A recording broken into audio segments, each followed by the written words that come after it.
आइए आज की हम चर्चा करते हैं विष्णु याग को लेकर के। अभी चर्चा आ रही है कि महाराज अब तक पौष मास लगने वाला है, तब पौष मास पूजा पाठ यज्ञ आदि सब बंद हो जाएंगे। तब पौष मास में जहाँ विष्णु प्रदान होते हैं, राम ही विष्णु है, कृष्ण ही विष्णु है ना। तो इसलिए चर्चा है विष्णु से संबंधित कार्य। विवाह में विष्णु पूजा होती है, तो जहाँ धन के सूर्य हैं वहाँ वर्जित कहा गया है विशेष रूप से, और जहाँ वृश्चिक के सूर्य अथवा मकर के सूर्य हैं पौष मास में, तो वहाँ वर्जित नहीं है। ध्यान दें कौन कौन से महीने श्रेष्ठ बताए हैं। यहाँ मीन के सूर्य और धन के सूर्य, इनको मल मास कहा गया है, खर मास कहा गया है, तो इनमें वर्जित होते हैं। लेकिन उनमें भी अगर मेष के सूर्य हैं चैत्र में अथवा कुंभ के सूर्य हैं चैत्र में, तो वहाँ भी वर्जित नहीं है। इसलिए वहाँ हम चैत्र में यानी होली के बाद में भी विवाह की जो तारीखें दी जा रही हैं है ना पंचांगों में, तो वहाँ धन के सूर्य हैं, तो धन के सूर्य कुंभ के सूर्य हैं, तो कुंभ के सूर्य में भी वहाँ विष्णु विवाह, विष्णु संबंधित मतलब विष्णु याग कहा गया है, विष्णु से संबंधित जो कार्य है विवाह आदि, तो वहाँ वर्जित नहीं है। विष्णु याग के लिए कौन कौन से महीने श्रेष्ठ कहे गए हैं, तो फाल्गुने वा चैत्रे वा माघ वैशाखयोरपि ज्येष्ठ मासे तथा पौषे विष्णु याग प्रशस्यते। अब फाल्गुन, चैत्र, माघ, वैशाख, ज्येष्ठ और पौष मास में विष्णु याग अनुष्ठान किया गया, तो वह जल्दी ही सिद्धि देने वाला होता, प्रशंसनीय होता है। पौष मासे प्रशस्यते, पौष मास में विष्णु याग प्रशस्यते बात कही गई है, तो इसलिए पौष मास में भी हम विष्णु याग कर सकते हैं, तो पौष का मास वर्जित नहीं है।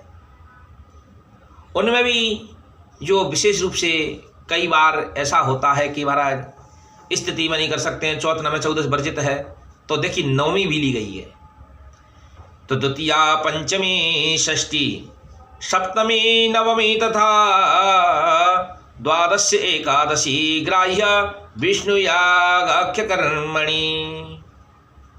तो द्वितीया पंचमी षष्ठी सप्तमी नवमी द्वादशी और एकादशी ये विष्णु याग में ग्राह्य की गई है विशेष रूप से। ये जो मैं वचन बोल रहा हूं ये नारद संहिता का प्रमाण है, तो नारद संहिता में ये है, सब संकलन है, आप इसको देख सकते हैं। आइए अब हम इनके नक्षत्रों की चर्चा करते हैं।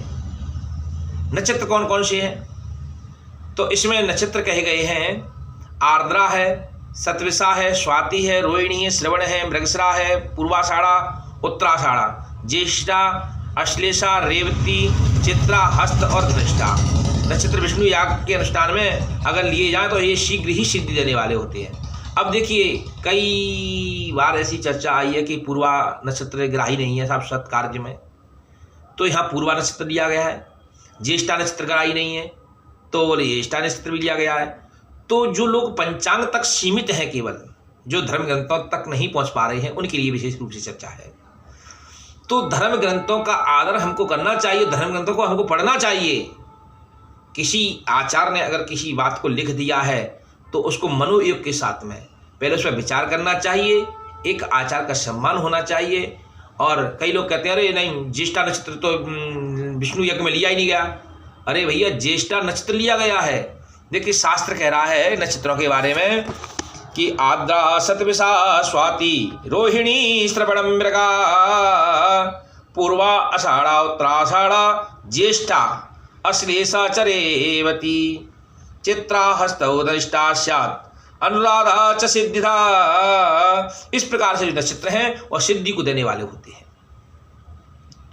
उनमें भी विशेष योग जो बनते हैं कौन कौन से हैं, पुनर्वसु गुरुवारे द्वादश्याम श्रवणे तथा मृगशीर्षे तथा योगे विष्णु सर्वार्थ साधिका।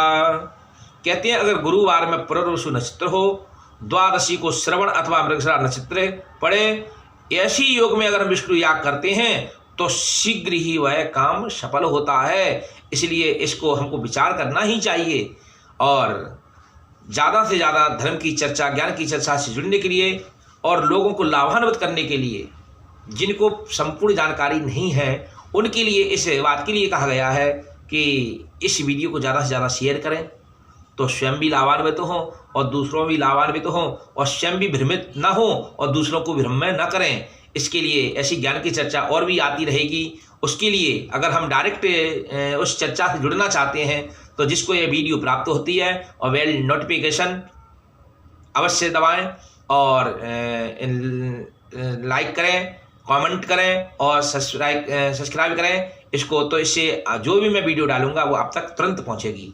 तो ऐसी चर्चा से जुड़ने के लिए अवश्य ही बेल नोटिफिकेशन है ना, तो जैसे ही यहाँ से वीडियो जाएगी तो आप पे तुरंत उसका मैसेज आएगा और आप देख करके लाभान्वित होंगे।